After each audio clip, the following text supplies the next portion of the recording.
I must have caught you at a bad time. Before you open up your heart to anyone, you must understand this about vulnerability.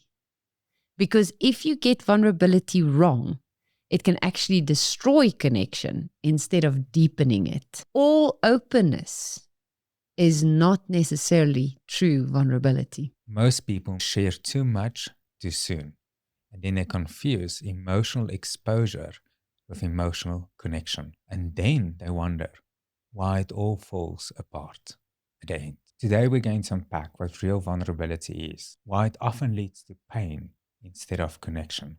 You know, Quinton, the word vulnerability has become such a buzzword, and it's thrown around all over the show the last couple of years. You hear it in therapy, in self-help, definitely in the relationship context, but even in organizational development with leadership. Vulnerability, be vulnerable. But very few people really understand the true meaning thereof. You know, the problem is people view vulnerability as you must open up and share your feelings. But it's more than just spilling your guts and your emotions and telling your life story, isn't it? Most definitely. Many people open up in a relationship too quickly and too fast. The reason they do it, they crave connection, they want to be understood, and they want to be seen. Exactly. And another common example is when physical intimacy happens too early on or very early on. Picture this. You and I go out on a date. The chemistry is intense. The attraction is there from the start. Everything is exciting and it flows, and we just completely feel drawn to each other. And before we know it, whether it's the first date, the second, the third, we end up in bed together and we have this wonderful evening together. And the next day you shut off, have to rush out, and I don't hear from you for 3 days. Silence. If you've experienced that. And then you start questioning yourself. What was that? Was the sex that bad? What happened? Was that all you wanted? And you got it, now you're gone. So how many of you have experienced that? And you're wondering what went wrong? What happened? Now, the thing that happened is because of the physical intimacy, your brain has been tricked to believe that there's an emotional connection. Now, when you want that emotional needs to be fulfilled, you know, cuddle, wake up, talk, hold hands, do something together, quality time, connection, all the emotional needs, there's just emptiness. And that then creates an even stronger craving for that connection. And now, 3 days later, a week later, you get a text from the guy, and you there like a bear. And guess what? Rinse, repeat, here we go again. And we end up in this cycle of push, pull, push, pull, push, pull. And where does that leave you? And that's exactly where the confusion comes in. People experience quite a lot of passion. And now people confusing passion with connection. But you know, I often see this with women as well, where they are told you have to be vulnerable. You have to open your heart. You have to open up, share your heart. And then what happens is you go out there.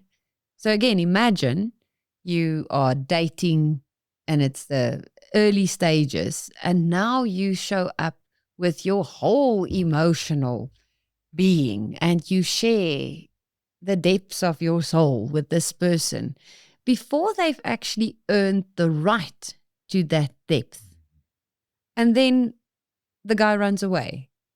And often the women are then left feeling rejected, ashamed, and ladies, let's be honest, angry with this guy. How could he just leave after me being vulnerable? But ladies, I want to ask you, put yourself in that person's shoes. How would you feel if you barely know a person and they come with their whole life story and trauma and all emotions?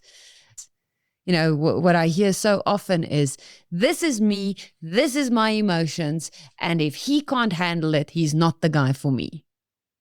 But it's a bit of a tall order. Don't you think it's a bit unfair? Totally agree. Let me explain it from a guy's perspective. You don't actually even know this person, and now they're already sharing lots of emotions with you.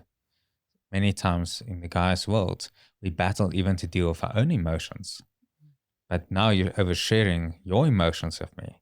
And that creates an expectation that I actually need to deal with your emotions as well, while I can't even deal with my own emotions. And that is many times just after having 3 dates. Mm. As you've mentioned before, physical intimacy doesn't lead to emotional intimacy. And I think many times people battle, they confuse physical intimacy with emotional intimacy. What physical intimacy creates is emotional entanglement. Okay. So let's just clarify. We are not saying it is wrong to be open. We are not saying it's wrong to share your feelings. The challenge comes in if you open up and share those feelings without the foundation of safety. So true vulnerability only works if the space between the two people is safe to hold. Intimacy, in fact, is actually a slow growing process. True intimacy takes time. It can't be rushed. Intimacy is not like lust and attraction that's instant. It's not love at first sight. It's a slow process. Most definitely, it's a slow growing process. Intimacy is something that evolves. I like to use the analogy of a pearl in an oyster. And that pearl in the oyster becomes a treasure. But it's a slow growing process. It doesn't happen overnight. Knowing that now, how do we practice true vulnerability? There are 2 tips that makes all the difference. Number 1, safety before sharing. Don't confuse this passion, this chemistry, this emotional oversharing, spiritual talk with safety. Safety is something that builds through time.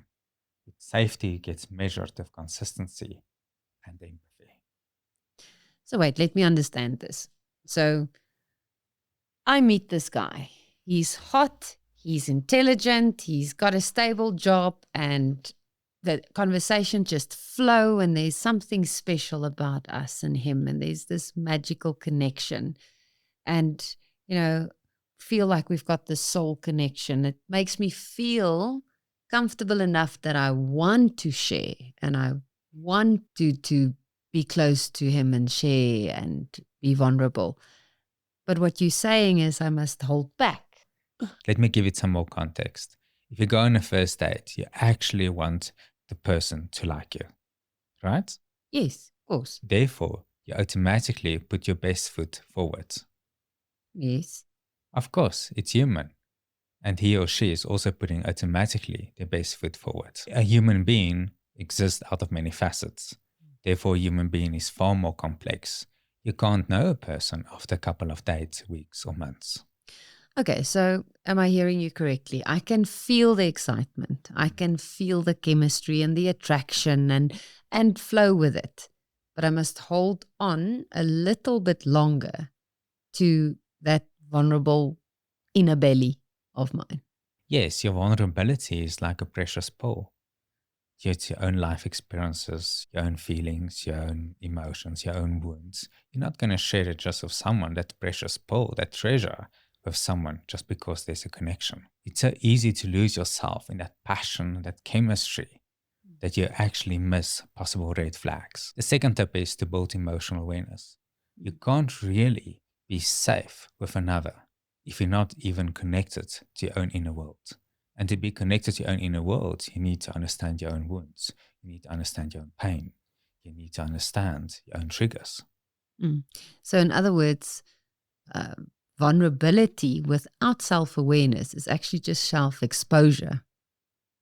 And if you have that self-awareness, if you have a sense of your inner emotions and wounds and patterns and being, and then you can communicate from a far more grounded and conscious space, and not from an emotional desperation, not from a wanting even unconsciously, it's not necessarily consciously, wanting something from the other person because you're grounded in yourself.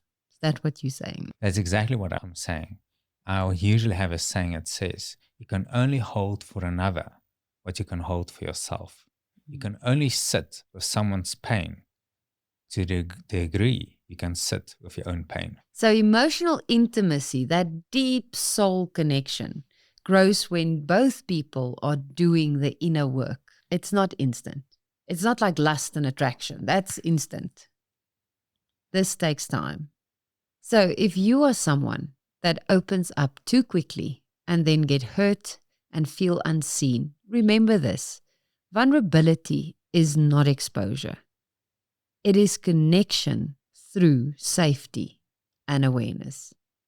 And if you felt that this message resonated with you, that you got some value out of it, please share with somebody who might need to hear this as well. Until next time, take time to build safety within yourself so that your vulnerability can become your strength instead of your wound. Thank you for listening. And if this resonated with you and you would like to learn more about smart relationships, like and subscribe and look out for more videos on relationships. I must have caught you at a bad time. The dial tone is like